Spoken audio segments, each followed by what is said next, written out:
దేవునికి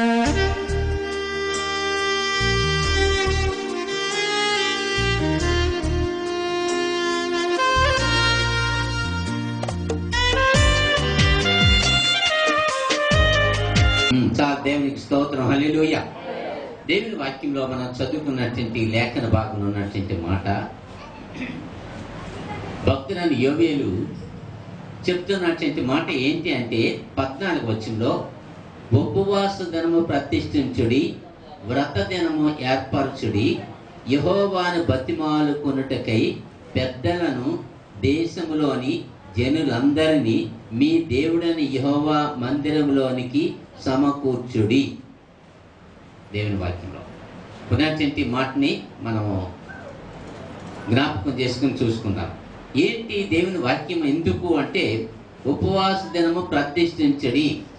ప్రతిష్ఠించుకోవటం అంటే గృహం కట్టాం, గృహాన్ని ప్రతిష్ఠించడం, మందిరం కట్టాం, మందిరం ప్రతిష్ఠించడం, కనుక పిల్లల్ని సేవకు సమర్పించాం కనుక సేవకు ప్రతిష్ఠించడం, పనికి అప్పచెప్పాం పని కనుక ప్రతిష్ఠించటం అంటే అప్పగించుకోవటం. దేవుని వాక్యంలో చెప్తున్నటువంటి మాట. అందుకోసమని ఉపవాస దినము ప్రతిష్ఠించడి, ప్రతిష్ఠ చేయటం ఒకటి. కనుక ఈ ఉపవాస దినం ఎందుకు ప్రతిష్ఠించాలి, ఎందుకు మనం నిర్ణయించుకోవాలి? కనుక బాప్తిసం తీసుకున్న ప్రతి వారు కూడా ప్రతి శనివారం ఉపవాసం ఒక్క రాత్రి ఉండి ప్రార్థన చేసుకోవాలి. బాప్తిసం తీసుకున్నటువంటి వారనే కాదు, బాప్తిసం తీసుకోకుండా ఉన్నటువంటి వారు కూడా చర్చికి వచ్చిన ప్రతి వారు కూడా ప్రతి శనివారం ఉపవాసం ఉండి ప్రార్థించినందువలన కొన్ని విషయాలు మనం జవాబు పొందుతాం, కొన్ని విషయాలు దేవుడు మనకు సమాధానం ఇస్తాడు. మనం అడిగిన వాటి విషయంలో దేవుని దగ్గర మనకు జవాబు రావాలి అంటే మనం ఉపవాసం ఉండి ప్రార్థించాలి. బైబిల్లో ఉపవాసం ప్రార్థించిన భక్తులు ఎంతోమంది ఉన్నారు, మీకు అందరికి తెలుసు. మోషే గారు 40 దినాలు ఉపవాసం ఉన్నాడు.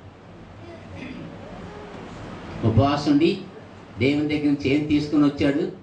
10 ఆజ్ఞల పలకలు తీసుకుని వచ్చాడు. కనుక మరి అలాగే నెహెమ్యా ఉపవాసం ప్రార్థన చేశాడు. పడిపోయిన ప్రాకారం కట్టడానికి దేవుడు రాజు మనసుని మార్చాడు. ఎస్తేరు 3 దినాలు ఉపవాసం ఉంది, కట్టుక ఉపవాసం, రాజు మనసును మార్చాడు. 127 ఆస్థానాల ప్రజల ప్రాణాలను దేవుడు కాపాడాడు. ఎందుకు అంటే ఉపవాస ప్రార్థన శక్తి. నినివే పట్టణస్థులందరూ ఉపవాసం ప్రార్థన చేశారు. యోనా ప్రకటన విని పశువులతో సహా మేత మీలేదు, నీళ్ళు తాగలేదు. తెలిసిందండి, 3 దినాల కట్టిక ఉపవాసం ఉండి ప్రార్థన చేశారు. ఎందుకు? ఆ దేశం మీదకి శాపం రాబోతుందని దేవుడు యోనాకు చెప్పాడు. నువ్వు వెళ్ళి ప్రకటన చేయి, నాశనం అయిపోద్ది ఈ పట్టణం. ఎందుకు? ఈ పట్టణం పాపంతో నిండిపోయింది, ఈ పట్టణం గర్వంతో ఉంది, అహంకారంతో ఉంది, అసహ్యంతో ఉంది. అందుకోసం ఈ పట్టణం నాశనం అయిపోతుంది. కాబట్టి అందుకని వారి తప్పు వారు తెలుసుకుని పశ్చాత్తాపడాలని ఉపవాసం ప్రార్థించమని ప్రకటన చేశాడు. యోనా కాదు, దేవుడు యోనాకు చెప్తే యోనా వచ్చి ప్రజలకి చెప్పాడు. యోనాకి దేవుడు చెప్పాడు, కానీ యోనా మాత్రం ముందు దేవుని మాట వినలేదు. వినకపోయినందువలన ప్రజలకి నష్టం కలిగింది, సామాన్యులకు నష్టం కలిగింది, ప్రాణాపాయం వచ్చిన పరిస్థితి వచ్చింది. కనుక అలాంటి అప్పుడు ఆయనకి ఏం జరిగింది మీకు అందరికి తెలుసు. కాలు చేతులు సముద్రంలో పడేశారు. అప్పుడు ఆ తుఫాను ఆగింది. ప్రజలకి నష్టం కలగకుండా, ప్రాణాలకు అపాయం జరగకుండా దేవుడు ఆ యొక్క మరి వాడలో ఉన్న ప్రజలందరినీ కాపాడాడు. అలాగే ఉపవాస ప్రార్థన ద్వారా గొప్ప కార్యాలు దేవుడు చేస్తాడు. ఈ ఉపవాస ప్రార్థన కనుక అన్న ఉంది, ఆమెకు బిడ్డలే కనుక ఉపవాసం ఉన్న కన్నీటితో ప్రార్థించింది. బైబిల్లో చాలామంది భక్తులు ఉపవాసం ప్రార్థించారు. ఎందుకంటే దేవుని దగ్గర నుంచి జవాబు రావటానికి. ఒకటి, ఉపవాసం ప్రార్థించారు 120 మంది మేడ గదిలో 10 దినాలు ఉపవాసం ఉండి ప్రార్థన చేశారు. వారు ఏం పొందుకున్నారు?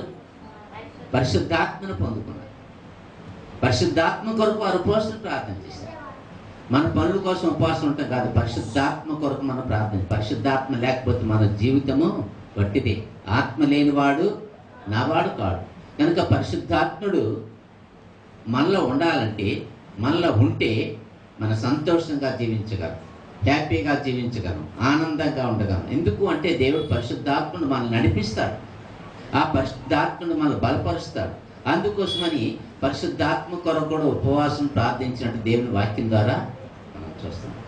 కనుక సమస్యల కోసం, వ్యాధుల కోసం, బాధల కోసం, కష్టాల కోసం, పిల్లల రక్షణ కోసం, భర్త రక్షణ కోసం, భార్య రక్షణ కోసం, పరీక్షలు పాస్ అవ్వడానికి కోసం ఉపవాసం ప్రార్థన చేయొచ్చు.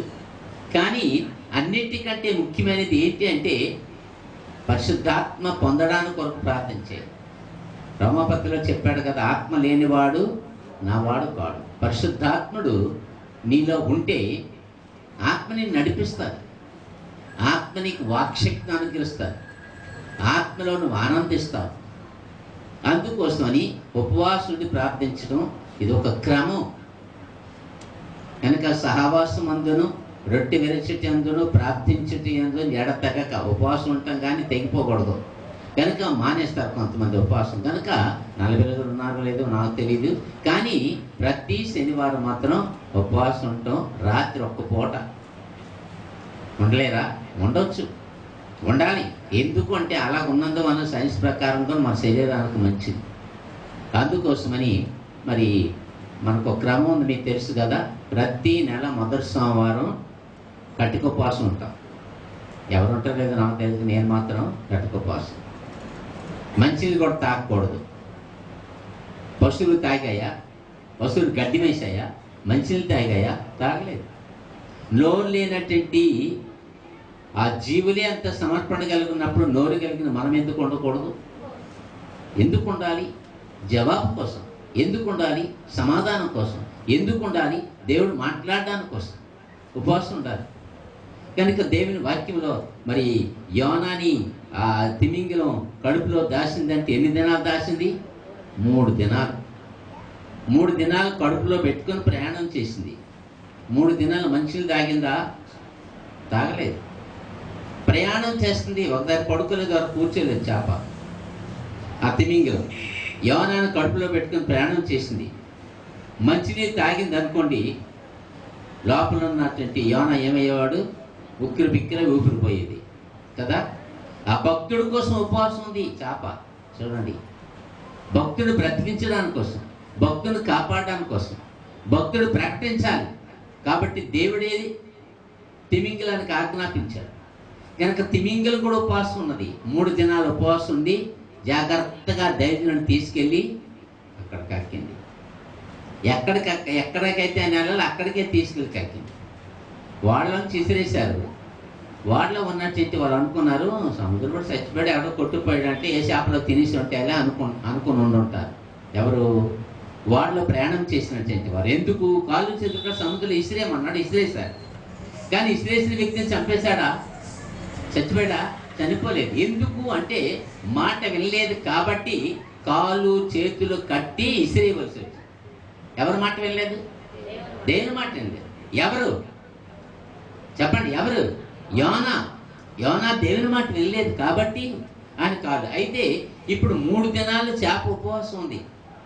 3 దినాలు చేప ఉపవాసం భక్తులు జాగ్రత్తగా పొట్టలో దాచుకొని తీసుకెళ్ళి కాబట్టి